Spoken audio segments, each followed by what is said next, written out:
آپ تہجد کے صرف 2 نفل پڑھ لیں۔ اچھا اگر میں ایک عمل بتا دوں، اگر آپ صلاۃ التوبہ اور صلاۃ التہجد اور صلاۃ الاستغفار میں اور اللہ جل شانہ کو ان دو صورتوں کا وسیلہ دے کے دعا کہے، ان 2 صورتوں کا واسطہ دیتا ہوں کہ مولا مجھے یہ مراد عطا فرما، میری یہ مشکل حل فرما، میری یہ پریشانی دور فرما، اور اس کے علاوہ یہ صورتیں خود آپ کے ان مسائل کا بھی حل ہے جو زندگی میں چل رہے ہیں، یہ 2 نفل بہت کمال نفل ہے۔ ایک بابا جی تھے درویش دلی میں، ان کے پاس ایک بندہ آیا، کہنے لگا تو دعا فرما دے، تو فرمانے لگے چھوٹی کہوں یا بڑی کروں دعا؟ تو کہا حضرت بڑی فرما دے۔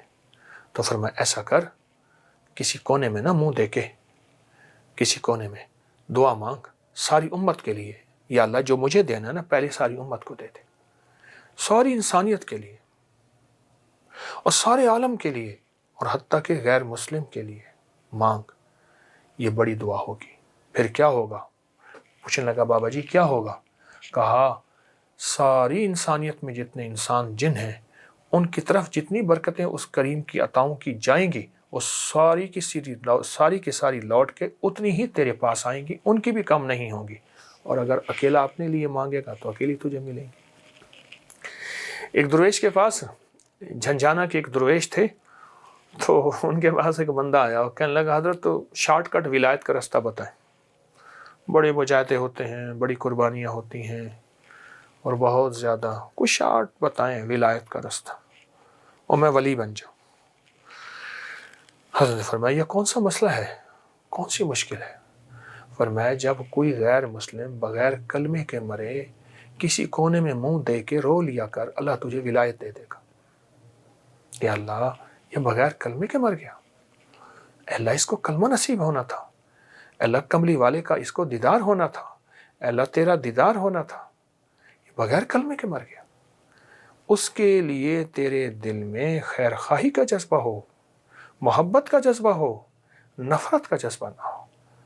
اور میں کہ کوئی غیر مسلم بغیر کلمے کے مر جائے، کسی کونے میں منہ دے کے رو لینا، اس رونے پہ اللہ تجھے ولایت دے دے گا۔ روحانی طاقت اور جسمانی طاقت میں بہت زیادہ محبت اور پیار، اپنے آپ کو توجہ دی۔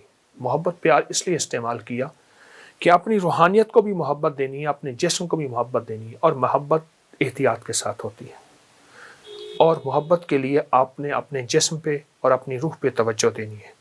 اس کے لیے میں ایک چیز آپ کی خدمت میں عرض کروں گا۔ آپ تو ویسے اٹھتے ہیں، 10 منٹ پہلے اٹھ جائیں، آپ تہجد کے صرف 2 نفل پڑھ لیں، بس 6 پڑھ لیں، 12 پڑھ لیں، 2 نفل پڑھ لیں۔ اچھا اس 2 میں بہت سی نیتیں کر لیں، صلاۃ الحاجت، صلاۃ الاستغفار، صلاۃ التوبہ۔ مولا جو زندگی پہلی گزری اس پہ ندامت، جو زندگی پہلی گزری اس پہ توبہ، جو زندگی پہلی گزری اس پہ استغفار، تو شہنشاہ ہے، تو کریم ہے۔ تہجد تو ویسے ہے، تہجد تو ویسے ہے، اس کو صلاۃ الحاجت اور صلاۃ التوبہ اور صلاۃ الاستغفار۔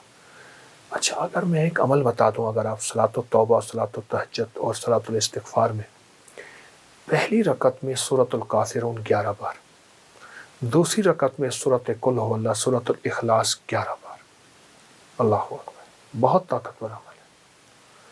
فرمایا جو بندہ تہجد کے وقت نفل پڑھے اور اس نفل کے پڑھنے میں، نفل پڑھے اور اس نفل کے پڑھنے میں، یہ نفل میں سورۃ الکافرون اس میں شامل کرے، پہلی رکعت میں 11 اور سورۃ قل هو اللہ پہلی رکعت میں 11، اور اللہ جل شانہ کو ان 2 صورتوں کا وسیلہ دے کے دعا کہے، اور جو مانگے اللہ عطا فرماتے ہیں۔ حتیٰ کہ یہاں تک کہہ کے فرمایا کہ یہ نیت کرے کہ یا اللہ دائیں ہاتھ میں سورۃ الکافرون اور بائیں ہاتھ میں سورۃ اخلاص کے نقش لکھے ہوئے ہیں اور لکھی ہوئی صورت، اور میں تجھے ان 2 صورتوں کا واسطہ دیتا ہوں کہ مولا میرے اندر پاکی نہیں، میرے اندر معصومیت نہیں، میرے اندر خطائیں ہی خطائیں ہیں، تو پاک ہے، تیرا کلام پاک ہے، تو مطہر طاہر ہے، اور میرا مولا تیرا کلام طاہر مطہر ہے اور پاک ہے۔ اے اللہ اس کلام کے صدقے میں مجھے یہ مراد عطا فرما، میری یہ مشکل حل فرما، میری یہ پریشانی دور فرما۔ اور اس کے علاوہ یہ صورتیں خود آپ کے ان مسائل کا بھی حل ہیں جو زندگی میں چل رہے ہیں، کیونکہ سورۃ الکافرون اور سورۃ اخلاص، سورۃ قل هو اللہ، یہ جادو کا علاج ہے، یہ بندشوں کا علاج ہے، یہ ناکامیوں کا علاج ہے، یہ مشکلات مسائل کا علاج ہے، یہ نظر بد کا علاج ہے، یہ انسان کو ٹھوکریں نہیں کھانے دیتی۔ سورۃ الکافرون ٹھوکریں نہیں کھانے دیتی۔ جو شخص یہ کہتا ہے میری زندگی میں ٹھوکریں لکھی ہیں، اس شب کے مقدر میں سحر ہے ہی نہیں، دیکھا ہے کئی بار چراغوں کو بجھا کر، ٹھوکریں ہیں، اس سے کہیے گا یہ تہجد کا عمل کر لے۔ یہ جو نفل میں نے بتائے ہیں نا، یہ دو نفل بہت کمال نفل ہیں، انسان کو ٹھوکروں سے بچاتے ہیں، مشکلوں سے بچاتے ہیں، ناکامیوں سے بچاتے ہیں۔ پھر اللہ کو اللہ کے کلام کا واسطہ دیں گے کہ مولا میں تو کچھ نہیں، نہ میں سنی نہ دولت پلے، کیوں کر یار مناواں ہوں، اے دکھ سنو ہر دم روسی، روندی ہی مر جاواں ہوں۔ اللہ کو اللہ کی کلام کا واسطہ دیں، بڑا شہنشاہ کریم ہے، قبول کرتا ہے۔ سوچیں، رب ہو، سورۃ الکافرون، سورۃ اخلاص ہو، تہجد کا وقت ہو، نفل ہوں، سجدے ہوں، آپ گمان کریں کہ قبولیت کا کوئی لمحہ ہے ایسا جو ہم سے قضا ہو جائے گا؟ سارے قبولیت کے لمحے ہم نے جمع کر کے اللہ کے سامنے فریاد رکھی ہے، انشاءاللہ کامیاب ہے، اور سارے کام بن جائیں گے، سب مسئلے حل ہو جائیں گے، سب ناکامیاں دور ہو جائیں گی، اور راحت، رحمت اور برکت اور عطا اور شفقت کے دروازے، اور انشاءاللہ قبولیت ہے۔ نہیں چھوڑیں گے عمل ہم نہیں چھوڑیں گے، عمل نہیں چھوڑیں گے، اور اس عمل کو انشاءاللہ تعالی حیرت انگیز طور پہ توجہ سے کریں گے، دھیان سے کریں گے، یکسوئی سے کریں گے۔ اب یہ دیکھیں یہ اونٹ کی کھال بالوں کا بنا ہوا ہے۔ اچھا، یہ قالین، جی قالین جو دری ہے، دری، یہ اونٹ کے بالوں کی ہے۔ یہ دیکھیں نا، اونٹ کے بالوں کا قدیم کمبل، یہ لکھا ہوا ہے، اونٹ کے بالوں کا قدیم کمبل۔ یہ اصلی چیتے کی کھال ہے، اصلی چیتا ہے، اس کو محفوظ کیا ہوا ہے، اسٹف کیا ہوا ہے۔ یہ جو سامنے برتن لگے ہوئے ہیں جی، قبلہ، اس کی کیا؟ یہ تاریخ کے پرانے وہ برتن ہیں جو ہم استعمال کرتے تھے جب تانبا، کانسی، پیتل استعمال کرتے تھے، بے اولادیاں نہیں تھیں، بیماریاں نہیں تھیں، بڑھاپے نہیں تھے، اور چال میں لڑکڑاہٹ نہیں تھی، لا علاج بیماریاں نہیں تھیں۔ جب یہ برتن ہم نے استعمال کرنے چھوڑ دیے تو ہم بیماریاں، پریشانیوں میں مبتلا ہو گئے۔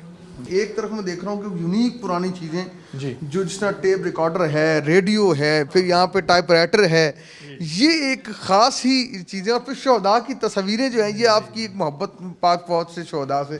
ذرا میں چاہتا ہوں کہ یہ بھی جو ہے نا لوگوں کو نظر آئے کہ یہ خالی روحانیت کے ساتھ ساتھ جو ہے، جس طرح آپ کی ایک محبت ہے اپنے میرے وطن سے، مجھے محبت ہے وطن کے ورثے سے، تو یہ چیزیں اس لیے میں نے سنبھال کے رکھی۔ یہ دیکھیں نا، یہ شہداء کی کیپ ہے، یہ ان کی پانی پینے کی بوتل ہے، اور یہ انہی کا صندوقچہ ہے پرانا۔